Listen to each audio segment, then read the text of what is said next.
अगला क्वेश्चन क्या कह रहा है कि ये बहुत अच्छा क्वेश्चन है, इसे आप करेंगे, ठीक है। A three-digit number ABC on multiplication with D gives 37DD where A, B, C, D are different non-zero digit. What is the value of A plus B plus C? ठीक है, किसी तीन अंकों की संख्या ABC को D से गुणा करने पर गुणनफल 37DD प्राप्त होता है जहां ABCD भिन्न शून्येतर अंक हैं। A plus B plus C का क्या मान होगा?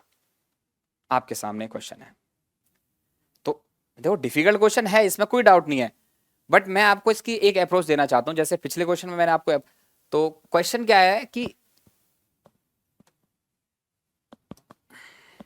क्वेश्चन ये है कि ए बी और सी, इसको जब मैंने डी से मल्टीप्लाई किया तो मेरा आंसर आया 37 डी।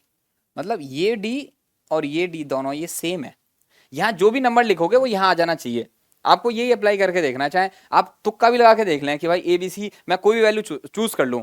मान लो मेरे दिमाग में कोई वैल्यू आ रही है एबीसी लेगा नहीं, तो लगा के मैं देख सकता हूं एबीसी, और डी भी मैं पुट करूं, आंसर ही आ जाना चाहिए, बस क्वेश्चन सॉल्व हो जाएगा। क्योंकि जैसे ही आपको एबीसी मिला, ए प्लस बी प्लस सी क्या है वो आप बता देंगे। ठीक है, अब इसे करेंगे कैसे आप? देखो करने के तरीके से पहले आप एक और चीज सीखे नई, जो वो नई चीज ये है कि अगर मैथमेटिक्स में नंबर्स का ब्रेकअप कैसे होता है, नंबर्स को खोलना कैसे होता है मैथमेटिक्स में। जैसे मैंने आपके पास लिखा 9, तो 9 को तो आप 9 ही लिखेंगे। मैंने लिखा आपके सामने लिखा 19, 19 को कैसे लिखा जाए?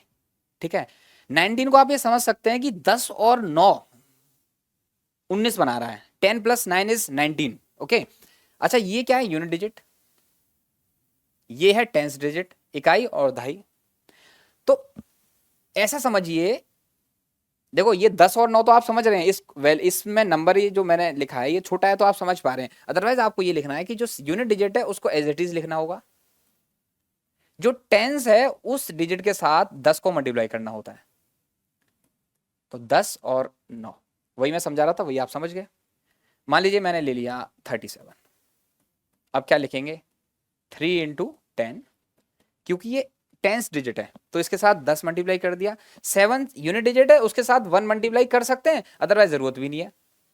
तो 30 प्लस, ये ब्रेकअप होता है मैथमेटिकल टर्म्स में, मैथमेटिकल ऑपरेशन है, किसी भी नंबर को ब्रेक करना है तो इस तरीके से ब्रेक किया जाएगा। ठीक है, अब मान लीजिए जैसे 51 है, तो 50 मैं अब सीधा ही लिख देता हूं, 5 × 10 50 प्लस 1, ये हो गया।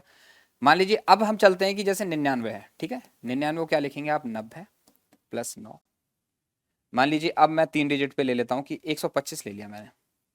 तो अभी मैंने आपको क्या तरीका बताया था कि ये यूनिट डिजिट है तो 1 से मल्टीप्लाई, ये टेंस डिजिट है तो 10 से मल्टीप्लाई, और ये 100 डिजिट है तो 100 से मल्टीप्लाई। ठीक है, तो 100, 1 × 100, ये उनके लिए जैसे आपको फर्स्ट टाइम अगर आप कर रहे हैं तो 2 × 10 प्लस 5 × 1 इक्वल्स टू हो गया आपका 100 प्लस 20 प्लस 5। बात समझ आएगी? अब इस सबको बताने का मेरा पर्पस क्या है? पर्पस मेरा ये है कि अब मैं आपके सामने लिखूंगा कि एक्स वाई, इसको आप कैसे लिखेंगे? आप लिखेंगे 10x प्लस वाई। बात समझ आ रही है आपको? अब मैंने मान लीजिए लिखा एक्स वाई और जेड, आप कैसे लिखेंगे इसको? आप लिखेंगे इसको कि 100x plus 10y plus Z. बात समझ में आ गई? कभी भी कोई भी वैल्यू दे आपको, अभी दे दे कि भाई MNP, और यूज करना है मुझे मैथमेटिकल कोई भी क्वेश्चन सॉल्व करना है, तो मैं ऐसे क्या करूंगा सीधा कि मैं लिख दूंगा 100M plus 10N plus P। बात समझ में आ गई? तो ये मैथमेटिकल ऑपरेशन होता है। चलिए अब चलते हैं अपने क्वेश्चन पे। सॉल्व करने का तरीका कि इसको ब्रेक करते हैं। यहां लिखते हैं ABC/D इज इक्वल टू, देखो इसको ब्रेक करेंगे तो ये यूनिट डिजिट टेंस 100 और 1000, तो लिखेंगे कैसे इसको? इसको लिखेंगे हम 3000 plus 700 plus 10D plus D। तो ये कितना हो गया? 3700 3700 प्लस 11D 11D। ठीक है, इसको मैं ये लिखूंगा यहाँ पे।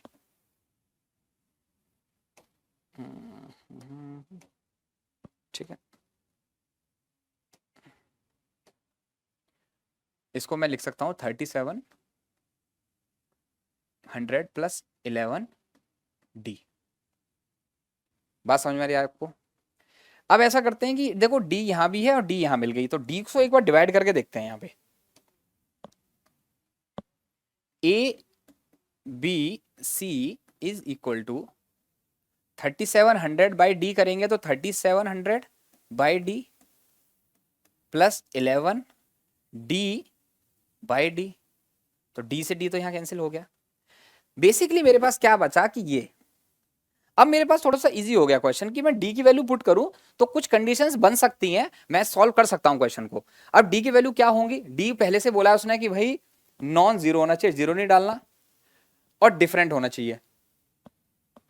तो ऐसा करते हैं, वैल्यू को हम 1 2 3 से स्टार्ट कर लेते हैं। तो मैंने पहली वैल्यू पुट करी, मैंने D को पहले ही पुट करता हूं मैं, D इक्वल टू 1 डाल लेता हूं मैं। अब बताइए मुझे, आप खुद बताइए सोच के कि D1 डालने पे यहां पे आ गया 3700, पर यार ABC तो मेरी 3 डिजिट की वैल्यू है भाई, 3 डिजिट नंबर है ABC, तो ये D1 से तो काम चलने वाला है नहीं। चलिए अब मैंने यहां क्या किया, D को 2 पुट किया, ठीक है, तो यहां पे D पुट करने में 2 3700 बाई 2 किया प्लस 11। अब आप करके देखिए इसे, ये कितना आएगा आपका, 2 1 टाइम, 2 8 टाइम, तो 1850 तो यहीं से आ रहा है। 1850 फिर आ गया तो बात बनेगी नहीं। फिर D3 करने का विचार आएगा आपके मन में कि D को 3 पुट करके देख लेता हूं। D3 लिया, अब देखो 3 से डिवाइड नहीं होगा, करके आप देखेंगे डिवाइड नहीं होगा, तो 3 से तो डिवीजन होगा ही नहीं।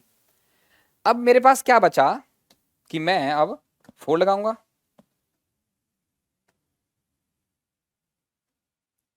तो मैंने D को यहां पे 4 ले लिया। बात समझ में आ रही है आपको मेरी?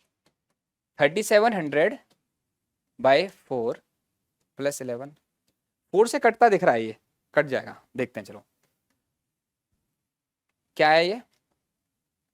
9 टाइम गया, 4 9 जा 36, 4 2 जा 8 प्लस 11। अब देखो यहां से दिख रहा है आपको 3 डिजिट वैल्यू मिल गई, 3 डिजिट वैल्यू मिल गई तो समझ में आ रहा है कि हाँ ये हो सकता है, तो इसे आगे सॉल्व कर लेते हैं। तो ये आ गया आपका 936। आपको बात समझ में आई? पूछा क्या है उसने, A plus B plus C, A plus B plus C, 12 और 6 18, आंसर ये मेरा ए आंसर है। इसने सम पूछा था, ये निकाल दिया मैंने आंसर। अच्छा आप ये बताइए, आपको अप्रोच समझ में आया तरीका कि करना कैसे क्वेश्चन को?